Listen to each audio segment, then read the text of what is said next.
नमस्कार दोस्तों, आप सभी का स्वागत है हमारे YouTube चैनल पट्टी की पाठशाला में। आज हम इस वीडियो में देखेंगे रीजनिंग का प्रैक्टिस सेट 11, यानी कि दोस्तों इसमें मैंने टोटल 10 प्रश्न लिया हूं। 10 प्रश्न आपके किसी न किसी गवर्नमेंट एग्जाम में ज़रूर पूछा गया है, जैसे कि रेलवे, एसएससी या फिर बैंक या फिर अदर स्टेट एग्जामों में यह प्रश्न जरूर आया हुआ है। इसलिए आप लोग सभी प्रश्नों को ध्यानपूर्वक अच्छे से देखिएगा। तो फिर चलिए प्रश्न को हम स्टार्ट करते हैं।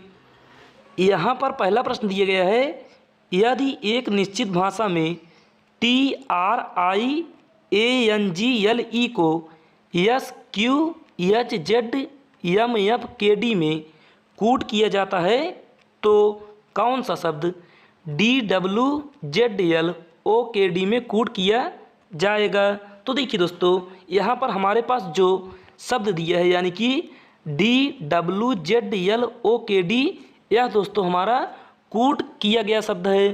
तो हमें बताना है कि वह कौन सा शब्द होगा जो कूट करने के बाद यह प्राप्त हुआ है। तो देखिए यहाँ पर आप सबसे पहले TRIANGLE का प्लेस वैल्यू लिखेंगे, क्योंकि दोस्तों देखिए प्लेस वैल्यू लिखने के बाद आपको यह पता चल जाता है कि इसमें क्या नियम फॉलो किया गया है। तो देखिए आप यहाँ पर टी का सबसे पहले प्लेस वैल्यू लिखेंगे तो यहाँ पर टी का कितना होता है, टी का होगा यहाँ पर प्लेस वैल्यू 20। उसके बाद आगे दिया है आर, आर का लिखेंगे तो यहाँ पर होगा 18। उसके बाद आई, आई का लिखेंगे तो होगा 9। उसके बाद ए का लिखेंगे तो 1, एन का लिखेंगे तो 14 और उसके बाद जी का लिखेंगे तो यहाँ पर होगा 7। उसके बाद एल का लिखेंगे तो 12 और ई का लिखेंगे तो यहाँ पर होगा 5। अब देखिए इसके बाद हम दूसरे वाले शब्द का प्लेस वैल्यू लिखेंगे तो ये देखिए यहाँ पर यस का लिखेंगे तो यहाँ पर होगा यस का प्लेस वैल्यू 19। उसके बाद क्यू का लिखेंगे तो यहाँ पर होगा 17।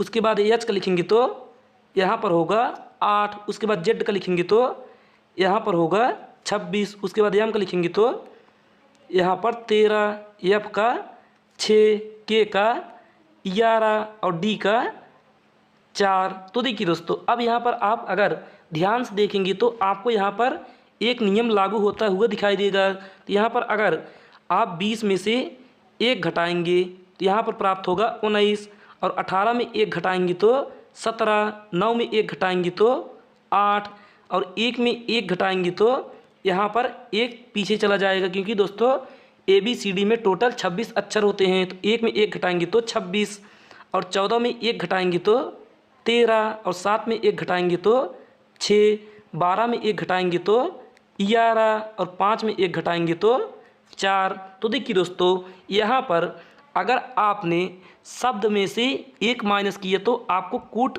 शब्द पता चल गया, यानी कि कूट किया गया शब्द पता चल गया। उसी प्रकार से अगर जो यहाँ पर नीचे हमारे पास कूट किया गया शब्द दिया है, इसमें अगर आप 1 प्लस करेंगे तो आपको वह शब्द पता चल जाएगा। तो देखिए आपको यहाँ पर करना क्या है, आप यहाँ पर सबसे पहले इसे हम यहाँ से हटा देते हैं। तो आपको यहाँ पर पता चल गया कि आपको इस कूट किए गए शब्द में 1 जोड़ना है। तो यहाँ पर आप सबसे पहले इसका प्लेस वैल्यू लिखेंगे, क्योंकि दोस्तों देखिए अगर प्लेस वैल्यू लिखते हैं तो आपको यह प्रश्न करने में आसान हो जाता है। तो देखिए यहाँ पर आप सबसे पहले डी का प्लेस वैल्यू लिखेंगे तो यहाँ पर कितना होगा, डी का प्लेस वैल्यू होगा 4। उसके बाद डब्लू का होगा 23।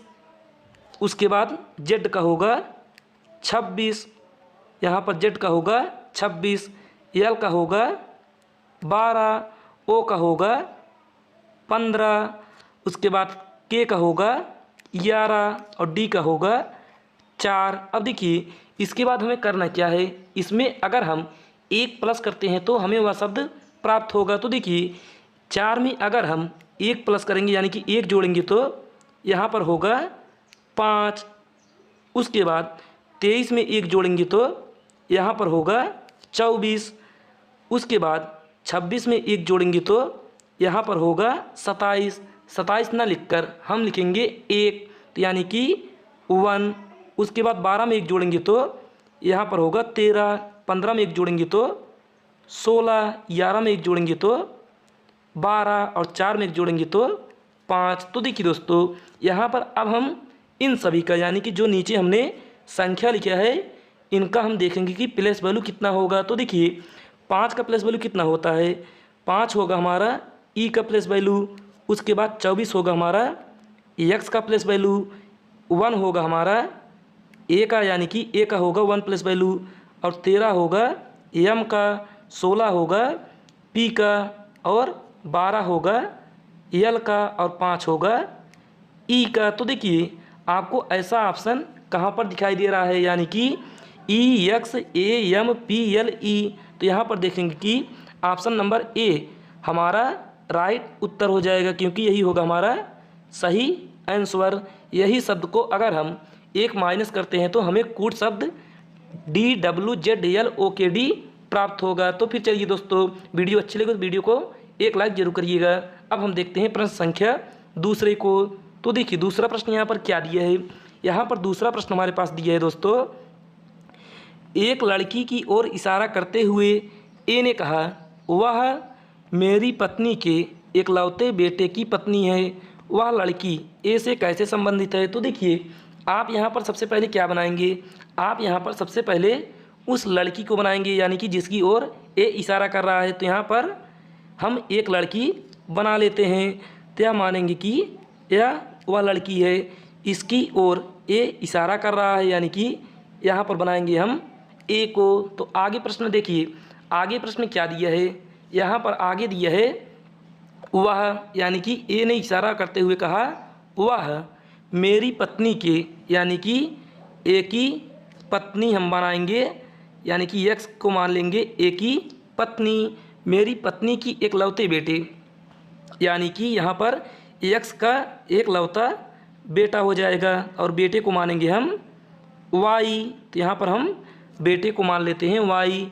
तो आगे देखिए इकलौते बेटे की पत्नी है, तो यानी कि वाई की एक पत्नी होगी कौन, वह लड़की, यानी कि यही जो लड़की हमने यहाँ पर बनाई है यही होगी वाई की पत्नी।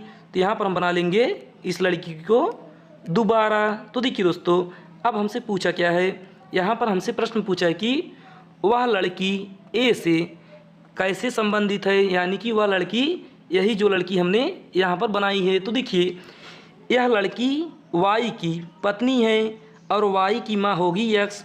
तो अगर वाई की माँ एक्स है, एक्स का पति ए है, तो वाई का पिता भी होगा ए। तो इस प्रकार से अगर ए का पुत्र वाई होगा तो वाई की पत्नी ए की पुत्र वधू लगेगी। तो यहाँ से ऑप्शन नंबर हमारा कौन सा सही होगा, ऑप्शन नंबर हमारा बी राइट आंसर हो जाएगा, यानी कि पुत्र वधू होगा इसका सही उत्तर। तो फिर चलिए दोस्तों अब हम देखते हैं प्रश्न संख्या दूसरे को, यानी कि प्रश्न संख्या तीसरे को, क्योंकि दूसरा हमने अभी देख लिया।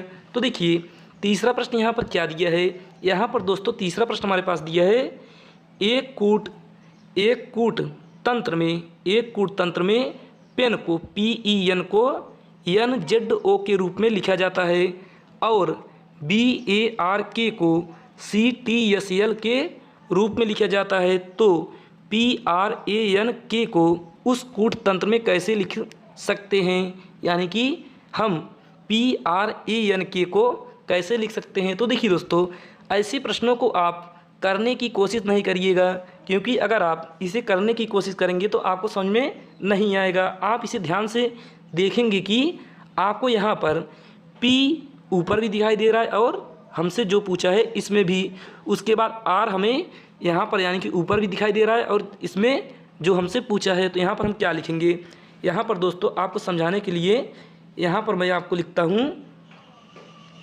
PE और EN। उसके बाद देखिए P के सामने क्या लिखेंगे, P के सामने EN लिखेंगे। उसके बाद E के सामने Z और N के सामने O, क्योंकि यहाँ पर P को NZO के रूप में लिखा जा सकता है। तो उसके बाद देखिए उसके बाद यहाँ पर हम अब लिख सकते हैं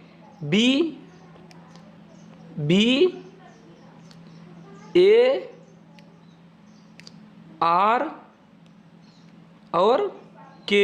अब देखिए B के सामने लिखेंगे हम C और A के सामने लिखेंगे T और R के सामने लिखेंगे S और K के सामने लिखेंगे हम L, यानी कि K के सामने हम लिखेंगे L। तो देखिए अब यहाँ पर हम PRANK को लिखेंगे। तो यहाँ पर लिखेंगे P R A N और K। तो देखिए दोस्तों, यहाँ पर अब हम यह देखेंगे कि P का मान क्या दिया है। यहाँ पर देखेंगे तो P का मान दिया है N, तो यहाँ पर P के सामने लिखेंगे N। उसके बाद आगे देखेंगे तो यहाँ पर R का मान क्या दिया है। R का मान यहाँ पर दिया है S, तो यहाँ पर लिखेंगे R के सामने हम S। उसके बाद देखिए A का मान क्या दिया है। यहाँ पर A का मान हमारे पास दिया है, A का मान यहाँ पर दिया है T, तो यहाँ पर हम A के सामने लिखेंगे T। उसके बाद N का मान क्या दिया है, तो N का मान यहाँ पर दिया है O, तो यहाँ पर लिखेंगे N के सामने O। उसके बाद K का मान दिया है यहाँ पर L, तो यहाँ पर K के सामने लिखेंगे L। तो देखिए दोस्तों, यहाँ पर हमें कूट शब्द यानी कि कूट तंत्र क्या प्राप्त हुआ, तो यहाँ से हमें प्राप्त हुआ, देखिए N S T O L। तो ऐसा ऑप्शन आपको यानी कि ऐसी संख्या आपको किस ऑप्शन में दिखाई दे रहा है, तो यह लेटर दोस्तों ऑप्शन नंबर बी में दिया हुआ है। तो यही होगा हमारा राइट आंसर।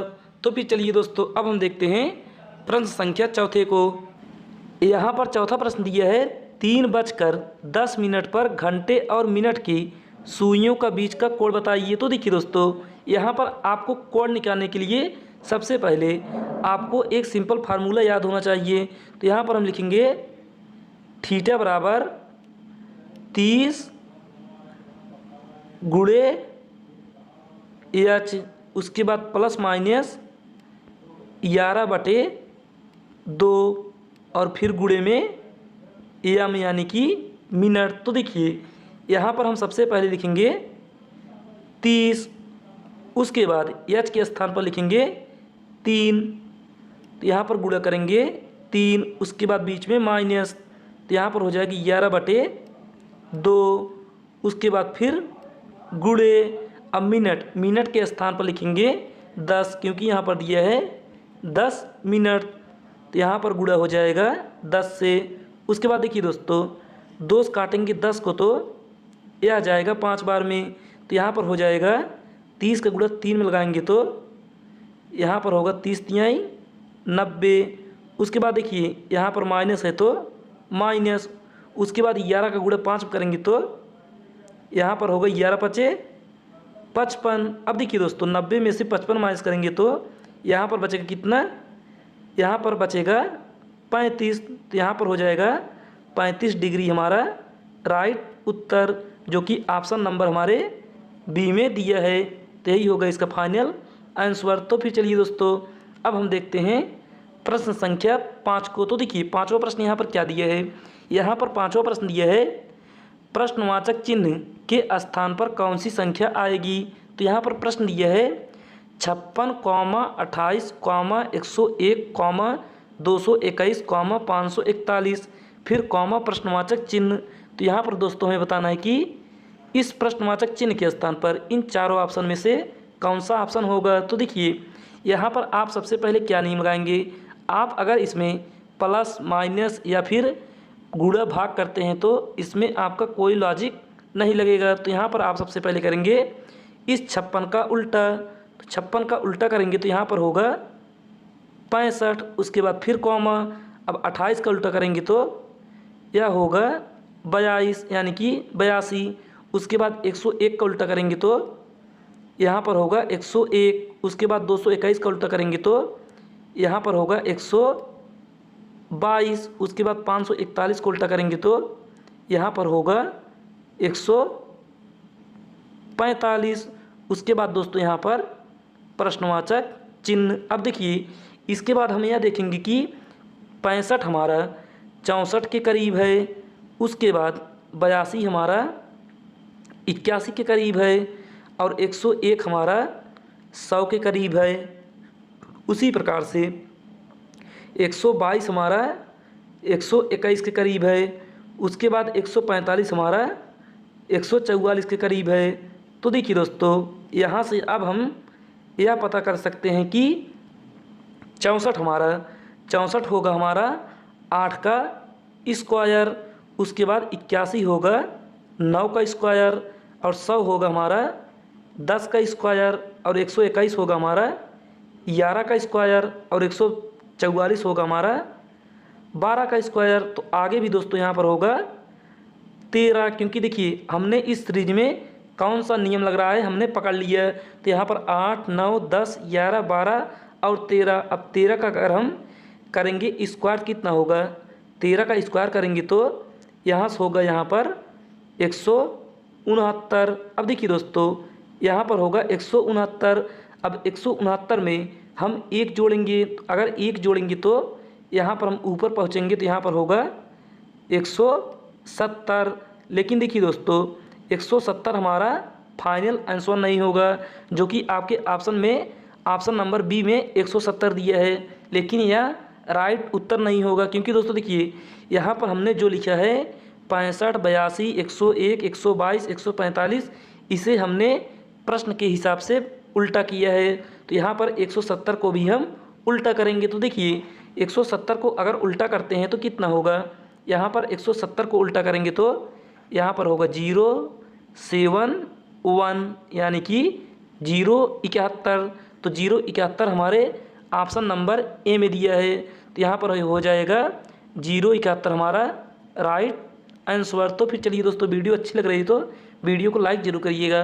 तो फिर अब हम देखते हैं प्रश्न संख्या 6 को। तो देखिए छठा प्रश्न यहाँ पर क्या दिया है, यहाँ पर छठवां प्रश्न दिया है दोस्तों, निम्नलिखित में से कौन सा आरेख मेज, कुर्सी और फर्नीचर के बीच संबंध दर्शाता है। तो देखिए यहाँ पर हम सबसे पहले बनाएंगे मेज को। तो देखिए मेज के लिए हम एक गोला बना लेते हैं, उसके बाद ये है कुर्सी, कुर्सी के लिए भी एक गोला बनाएंगे। लेकिन देखिए दोस्तों मेज और कुर्सी में कोई संबंध नहीं है, क्योंकि देखिए मेज होता है सामान रखने के लिए और कुर्सी होता है बैठने के लिए, इसलिए मेज और कुर्सी में कोई संबंध नहीं होगा। लेकिन आगे दिया यहाँ पर फर्नीचर। तो देखिए दोस्तों फर्नीचर होता है हमारा सभी सामानों का समूह, यानी कि जिसमें मेज, कुर्सी, टेबल, अदर यानी कि और गृह सामान आते हैं, जो कि फर्नीचर के अंतर्गत आएंगे। इसलिए फर्नीचर हो जाएगा बाहर, यानी कि इन दोनों के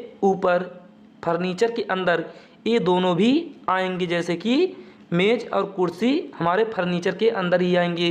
तो ऐसा ऑप्शन आपको कहाँ पर दिखाई दे रहा है, ऐसा ऑप्शन देखेंगे तो ऑप्शन नंबर सी हमारा राइट आंसर हो जाएगा। तो फिर चलिए दोस्तों अब हम देखते हैं प्रश्न संख्या 7 को। तो देखिए सातवां प्रश्न यहाँ पर क्या दिया है, यहाँ पर प्रश्न पढ़ेंगे तो यहाँ पर दिए हमारे पास एक ही पासा के दो अलग अलग चित्र दिए गए हैं, फिर सही विकल्प को खोजें जो प्रश्न आकृति में दिए गए पासे को दर्शाए। तो देखिए दोस्तों यहाँ पर हमारे पास दो पासा दिया गया है, और दोनों पासों में आप देखेंगे कि कुछ संख्याएं दी गई हैं। लेकिन दोस्तों ऐसे प्रश्नों को करने के लिए आपको दोनों पासों में से एक ना एक संख्या जरूर कॉमन रहेगा। तो यहाँ पर देखेंगे दोस्तों यहाँ पर हमारे पास 6 इसमें कॉमन है और 6 यहाँ पर है, यानी कि दोनों में 6 कॉमन है। तो देखिए अब यहाँ पर हम 6 को पकड़ेंगे और घड़ी की दिशा में, यानी कि क्लॉकवाइज हम ऐसे रोटेट करेंगे, यानी कि घुमाएंगे।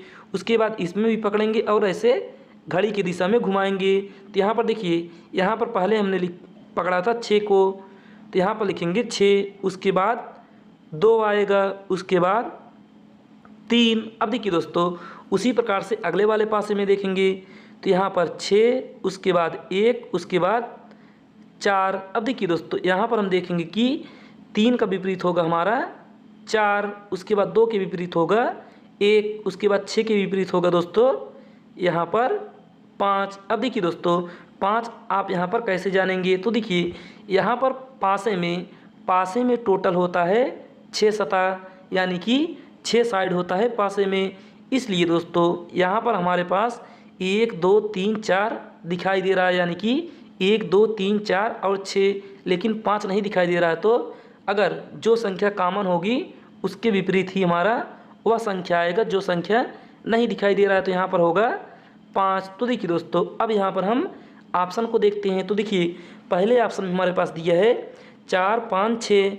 तो यहाँ पर देखेंगे कि हमारे पास 5 के बगल में है 4, यानी कि 5 के साइड में है 4, तो यहाँ पर देखेंगे कि 5 के साइड में 4 नहीं है। लेकिन देखिए दोस्तों, यहाँ पर 5 के बगल में 6 है और यहाँ पर दिया है 5 का विपरीत होगा 6, यानी कि 6 का विपरीत होगा 5।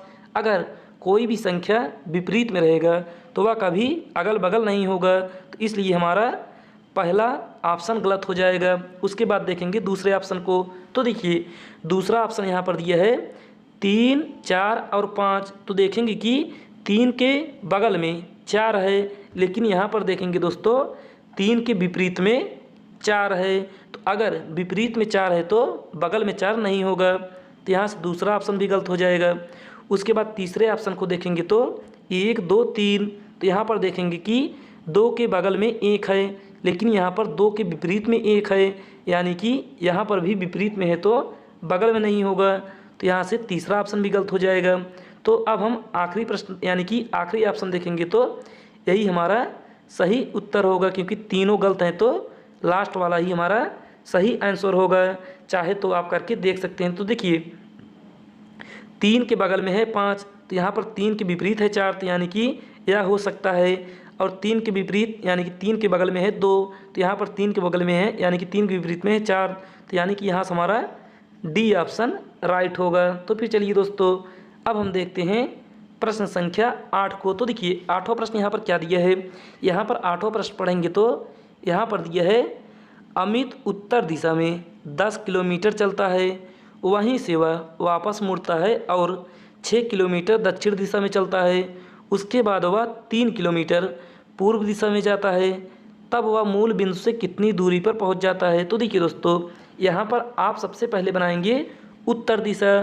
तो अमित उत्तर दिशा में चलता है 10 किलोमीटर, तो यहाँ पर हम ऊपर होगा उत्तर, तो यहाँ पर हम मेन पॉइंट यानी कि वह बिंदु बना देंगे और इससे अमित 10 मीटर यानी कि 10 किलोमीटर उत्तर की दिशा में जाता है। उसके बाद आगे दिया है वहीं से वह वापस मुड़ता है और 6 किलोमीटर दक्षिण दिशा में चलता है, यानी कि यहीं से यह विपरीत दिशा में आएगा कितना 6 किलोमीटर, तो यहाँ से यह उसी रेखा में 6 किलोमीटर वापस आ जाएगा। तो यहाँ पर लिखेंगे हम 6 किलोमीटर। अब उसके बाद देखिए उसके बाद दिया है कि उसके बाद वह 3 किलोमीटर पूर्व की दिशा में जाता है, तो यहाँ पर इस साइड जाएगा तो यह होगा पूर्व, और कितना किलोमीटर 3 किलोमीटर, तो यहाँ पर लिखेंगे हम 3।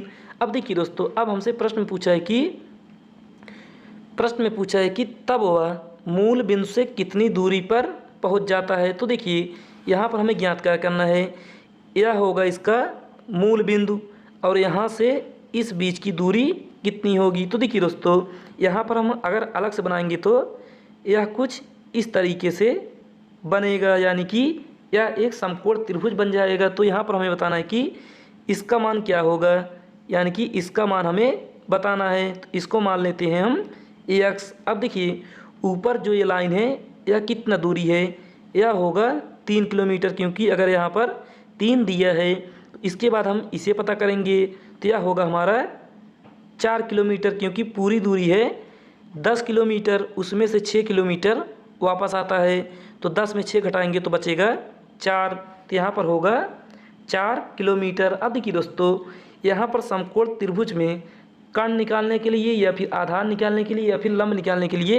एक फार्मूला होता है पाइथागोरस प्रमेय।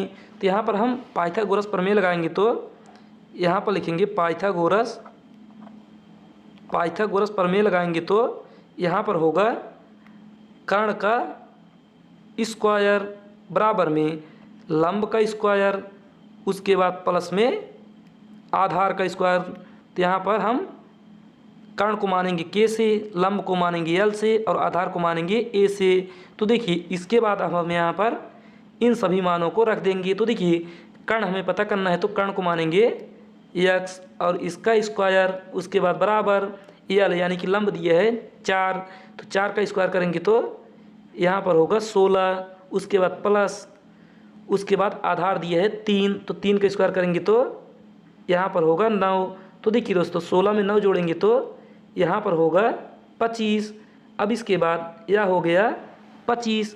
अब यहाँ पर देखेंगे कि x का स्क्वायर लगा है, अब इस स्क्वायर को हटाएंगे तो यहाँ पर हो जाएगा रूट, यानी कि यह हो जाएगा रूट के अंदर। तो देखिए दोस्तों, अब यहाँ पर 25 का अंडर रूट निकालेंगे तो यहाँ पर होगा हमारा 5, यानी कि x का मान हो जाएगा 5। तो यही होगा हमारा राइट आंसर, यानी कि x के स्थान पर होगा 5। तो यहाँ पर इसकी दूरी हो जाएगी 5 किलोमीटर, जो कि ऑप्शन नंबर हमारे बी में दिया है। तो यही होगा हमारा राइट आंसर, यानी कि बी नंबर हमारा सही होगा। तो फिर चलिए दोस्तों, अब हम देखते हैं प्रश्न संख्या 9 को। तो देखिए दोस्तों, 9वां प्रश्न यहाँ पर क्या दिया है। यहाँ पर 9वां प्रश्न पढ़ेंगे तो यहाँ पर दिया है कितने शिक्षित लोग नौकरी पेशा हैं, यानी कि कितने शिक्षित लोग नौकरी पेशा करते हैं। तो देखिए दोस्तों, यहाँ पर जो त्रिभुज दिया है, त्रिभुज हमारा दिया है शिक्षित का। उसके बाद यह जो वृत्त दिया है, यानी कि ये जो वृत्त में दिया है, एक वृत्त है ग्रामीण का और एक वृत्त है नौकरी पेशा का। तो देखिए दोस्तों, यहाँ पर हमसे पूछा है सिर्फ कितने व्यक्ति हैं जो शिक्षित भी हैं, यानी कि त्रिभुज के अंदर भी हैं, उसके बाद और एक गोले में है, यानी कि इस वाले गोले में। तो देखिए दोस्तों, यहाँ पर यह होगा सबसे पहले, इसमें सबसे पहले आएगा 6, क्योंकि 6 वृत्त के अंदर भी है और त्रिभुज के अंदर भी है। तो यहाँ से हो जाएगा 6। उसके बाद यहाँ पर होगा 12, क्योंकि देखिए 12 हमारा वृत्त के अंदर भी है और त्रिभुज के अंदर। तो यहाँ से हो जाएगा 12। तो देखिए दोस्तों, यहाँ पर 6 दिया है और यहाँ पर 12। तो अब 12 और 6 जोड़ेंगे तो यहाँ पर टोटल कितना होगा, 12 6 18, यानी कि 18 लोग हैं जो कि शिक्षित भी हैं और नौकरी पेशा भी हैं। तो यहाँ पर ऑप्शन नंबर सी हमारा राइट उत्तर होगा। तो फिर चलिए दोस्तों, हम आज का आखिरी प्रश्न देखते हैं, यानी कि 10वां प्रश्न। तो देखिए दोस्तों, 10वां प्रश्न यहाँ पर क्या दिया है। यहाँ पर 10वां प्रश्न दिया है दोस्तों, दी गई आकृति में त्रिभुजों की संख्या बताइए। तो देखिए, इसमें हमें गिनना है कि कितने त्रिभुज टोटल होंगे। तो देखिए, यहाँ पर आप सबसे पहले इतना फिगर लेंगे, यानी कि इतना सचित्र लेंगे। तो देखिए दोस्तों, इतने में टोटल कितने त्रिभुज होगा। इतने में दोस्तों अगर हम त्रिभुजों की संख्या गिनेंगे तो यहाँ पर होगा टोटल 8 त्रिभुज। तो देखिए 8 त्रिभुज कैसे गिनते हैं, इसका गिनने का सिंपल नियम है। यहाँ पर हम बनाएंगे 1 2 3 और यहाँ पर 4। अब देखिए दोस्तों, इस 4 का करेंगे हम 2 गुना, यानी कि इस 4 में 2 से गुणा करेंगे तो यहाँ पर होगा 8। तो यानी कि इसमें हो जाएगा टोटल 8 त्रिभुज। तो यहाँ से हो गया इसमें 8 त्रिभुज। उसके बाद इसके अंदर भी उसी प्रकार से दिया है, तो इसमें भी हो जाएगा 8 त्रिभुज। और दोस्तों यहाँ पर देखेंगे कि यहाँ पर एक ये बड़ा वाला दिया है, इसमें भी हो जाएगा 1 त्रिभुज, यानी कि बड़ा वाला होगा 1 त्रिभुज। और इसके बाद देखेंगे दोस्तों कि यहाँ पर एक छोटा वाला त्रिभुज दिया है, तो यहाँ पर हो जाएगा 1 त्रिभुज। तो इसे टोटल करेंगे कितना होगा, 8 8 16, 16 1 17, 17 1 18, यानी कि यहाँ से हमारे पास टोटल त्रिभुजों की संख्या हो गई दोस्तों 18, जो कि ऑप्शन नंबर सी में दिया है। तो यही होगा इसका राइट आंसर। तो फिर चलिए दोस्तों, वीडियो अच्छी लगी तो वीडियो को लाइक करिएगा, चैनल को सब्सक्राइब करिएगा और अपने दोस्तों के पास भी शेयर करिएगा। और अन्य सभी वीडियो को देखने के लिए आप प्ले लिस्ट पर जाकर और सभी वीडियो को भी देख सकते हैं। आज के लिए बस नहीं, धन्यवाद।